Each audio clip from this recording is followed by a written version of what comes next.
Hey, what's up, guys? So these video clips I'm about to show you have been circulating around the targeted individual community for a while now, and personally, I find it to be one of the most credible pieces of evidence out there when it comes to the street level gang stalking perps and organized harassment. And the man being interviewed is named Anthony Coleman, and from what I gather, he lives in San Jose, California. That's about 4 hours north of where I'm located in Ventura County. Yeah, man, this guy right here, he gave me a lot of information. He gave us a lot of information that's targeted individuals. You want to state your name? Anthony Coleman. You can call me Tony, or T for short. Anthony Coleman, or Tony or T for short. Appreciate everything. You want to tell the gang stalkers anything? You gang stalkers, stop the bullshit and quit while you can, because your life is in danger. I guarantee it. If it's not now, it will be. Now, if you're new to the channel and don't know what gang stalking is, it's a form of organized harassment where a targeted individual is followed, monitored, and psychologically manipulated by groups of people, often in coordinated ways. And these groups can include everyday citizens, community watch members, or even people tied to larger networks. And the goal is to isolate, intimidate, and mentally wear down the target over time. Tactics often involve street theater, noise campaigns, constant surveillance, and subtle harassment designed to make the victim look unstable or paranoid. It's a covert form of psychological warfare that's rarely talked about in the mainstream, but more and more people are starting to come forward about it. I mean, if I was on it, I wouldn't be telling you this, but How do you know this information if you're not on it? I went to check it out. Oh, you went through the classes and shit? No, I just went to the. It was sort of like a seminar. And then I left. Where was the seminar? City Hall. City Hall? What? I told you it's coming out of our So all the Yes. politicians are behind this shit? Yes.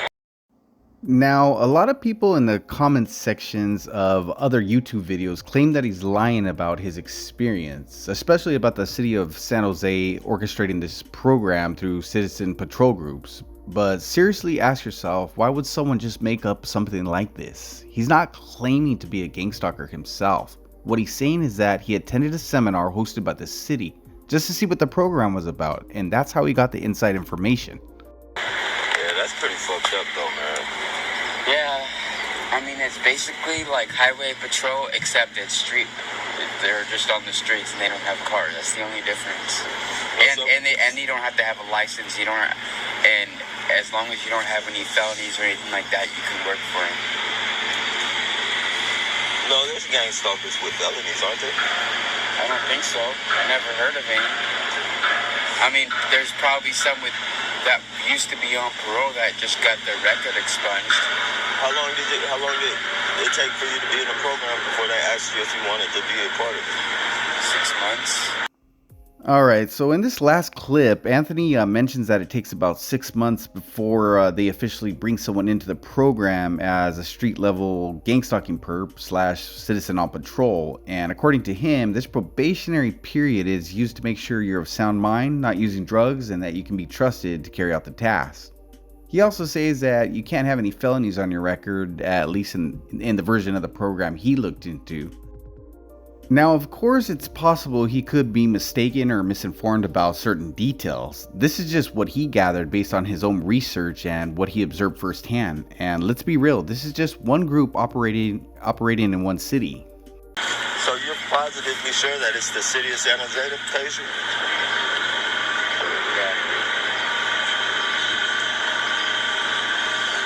It's like a new thing, so it might become the whole city of Santa Clara soon, but right now it's just San Jose. Alright, in that clip, the interviewer asked Anthony directly if he's absolutely sure that the city of San Jose is paying these citizens on patrol, and Anthony doesn't hesitate. He says yes. He explains that it was a new program that the city had started at the time, and that's where the funding and coordination came from. What's even more unsettling is that this interview was recorded over 8 years ago. So just imagine how much this program has expanded since then, and how many more of these people might be out there now, blending into the crowd silently and harassing innocent individuals on a daily basis. And like I've said in other videos, these little community task force are popping up everywhere in every county. So just look on your local news and it'll tell you what you need to know. You know a lot of them? Just a couple.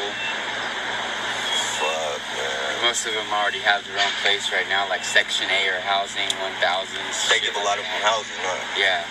And they give you, like, they pay you in, most of them get paid in gift cards for, like, the first month. Alright, in this part of the interview, Anthony says he actually knows a couple of the perps that were involved, and according to him, some of them were already living in the Section 8 housing that the city provided for them. He also mentions that during the first month, many of them don't get regular payments. Instead, they're paid in gift cards. That could be a way to test their loyalty and to make sure they're committed to the program and that they can be trusted, keeping everything quiet. And here's something important to keep in mind. Anything that has to be kept secret and only discussed behind closed doors, it's usually dark and it's usually evil. When truth can't survive in the light, that should tell you everything you need to know. That's great. But you guys know that when you do that shit, you're putting your life on the line. Yeah, I see you get a lot of death threats from that. I know that much. I know. I see a lot of fucking people, bro. They got their kids involved in this shit. I can only imagine how many lives have been lost because of this program, whether through suicide, retaliation, or people simply breaking under the pressure. But of course, that's the part they'll never talk about. They keep that buried. Honestly, these gang-stalking perps must not be too bright, because all it takes is one unstable individual to pull a gun or something. But the truth is, the system doesn't care. If one perp gets hurt or backs out, they'll just replace them with the next sucker. The interviewer also claims that kids are involved in this program, and I can back that up. I've seen it with my own eyes. Now, I don't believe most kids are knowingly involved in the targeting. What I've seen looks more like the parents are using the children and just dragging them into the mess, without really understanding the psychological damage that it causes people.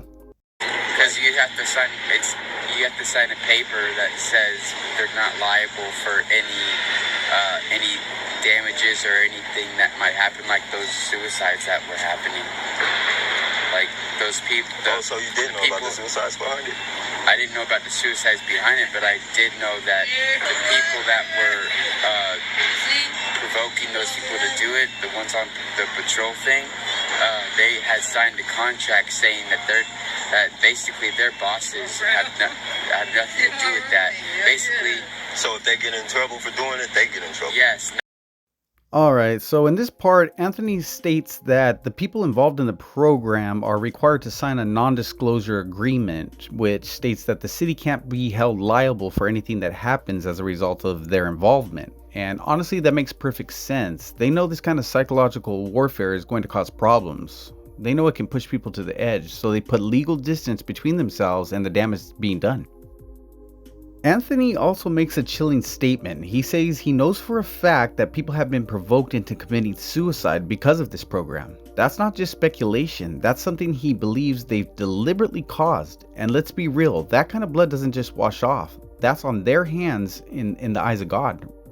These gang stalkers is fucking with me, they're fucking with other people. The only thing that would help is a petition to stop this bullshit.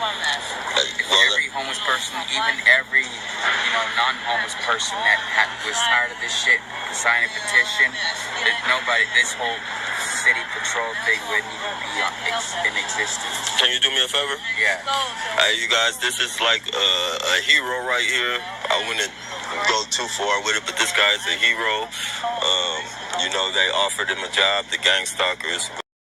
Now, I don't know how much a petition would really help, but one thing I absolutely agree with is we as targets need to stick together. Division is exactly what they want. And we're not always going to agree on every detail or theory, but staying silent and divided only helps with them keeping this program in the shadows. Unity is the one thing that makes their job harder. I think the interviewer did a great job bringing this information to light, but I do wish they had shared some way to contact Anthony, even if it's just an email. These are the kind of people we need on our side, people with firsthand knowledge who can help expose this in front of attorneys, courts, and the public. If anyone out there has any contact information for Anthony, please reach out to me. I'd really like the chance to speak with him directly. Alrighty guys, I hope you enjoyed the breakdown of this video. Stay blessed out there. Take care.